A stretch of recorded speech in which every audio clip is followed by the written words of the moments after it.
So reading a weather chart in Form 2 syllabus is actually quite simple. So as a result, I'm just going to give you some general reminders regarding how to read it.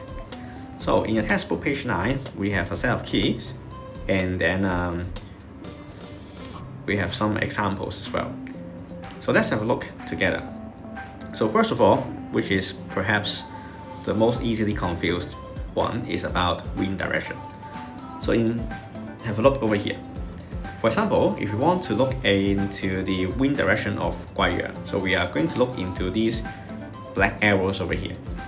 So some of you may think that, oh, this direction then maybe it is northwest, right? Going to the northwest, something like this, going in this direction.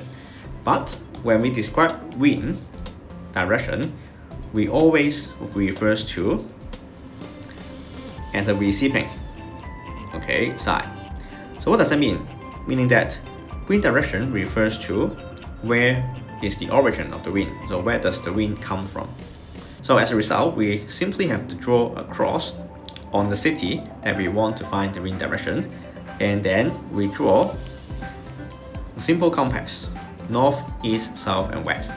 Now in this case, then the wind direction is very obvious. So it's from the southeast or southeast. So that's the answer for wind direction. Number 2. So these arrows also display another characteristics, which is wind speed, which is at the end of the arrows. We actually observe some kind of drawings over here. So there are some of them longer over here. For example, this one is longer, and then another one is shorter. So as a result, we will refer to the key over here. In Form 2, we basically simplified. As long as the arrow, okay, the tip of the arrow looks like this, which didn't touch the end of the arrow, then the wind speed is 2.5 meter per second. Okay, but in reality, if you really study about the weather chart, so the longer the arrow over here, so we have a higher wind speed, but that doesn't matter. So we all classify it as 2.5. And then if the arrow displays at the end, like this, the tail, then we will say the wind speed is 5 meters per second. Lastly, which is relatively rare because this is extremely fast. So if we convert it, then already we have a very high wind speed of 90 km per hour. So 25 meters per second usually appears close to a tropical cyclone or a very, very strong anticyclone. So it looks like a flat, okay? So, and then the theory, okay, is very simple. If we have a drawing over here, and then we have a long arrow and a short arrow of a place, then we only have to add the wind speed together. In this case, it will be 5 plus 2.5 meter per second. So, and then the answer is 7.5 meter per second.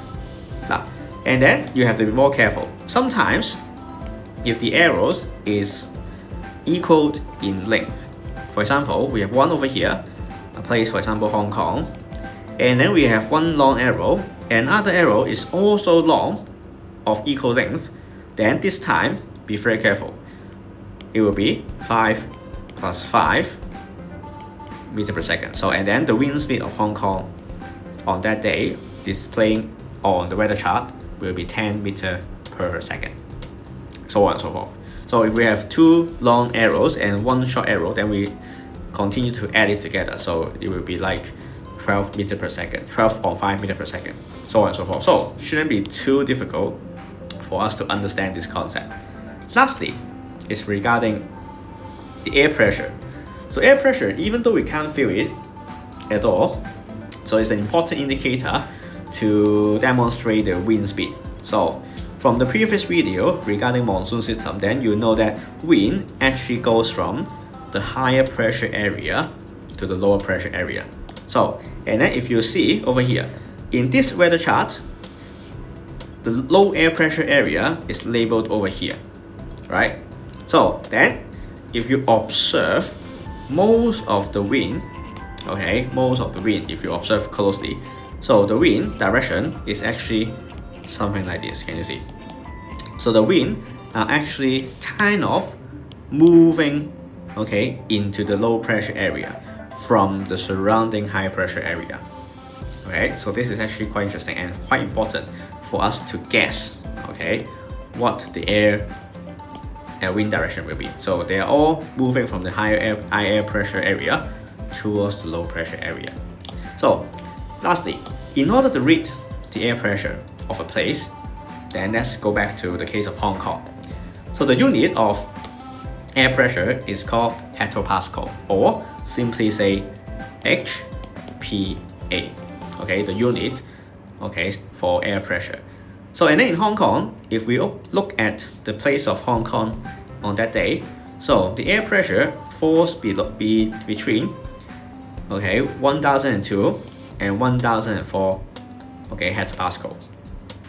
So for your presentation of answer, just remember you don't have to do the math for us, or say you don't have to cut it in half and then say that the answer is 1003 hectopascal. The answer will not be correct. So you only have to write the range like this. Okay, so and then on that day, the air pressure in Hong Kong is between 1002 and 1004 hectopascal.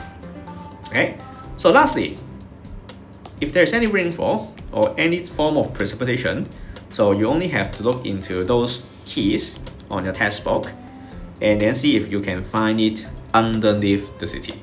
So if you go back to the case of Hong Kong, so you can see a reverse triangle like this. So that refers to shower. So shower means that the rainfall might be a little bit more intense compared to rain or drizzle.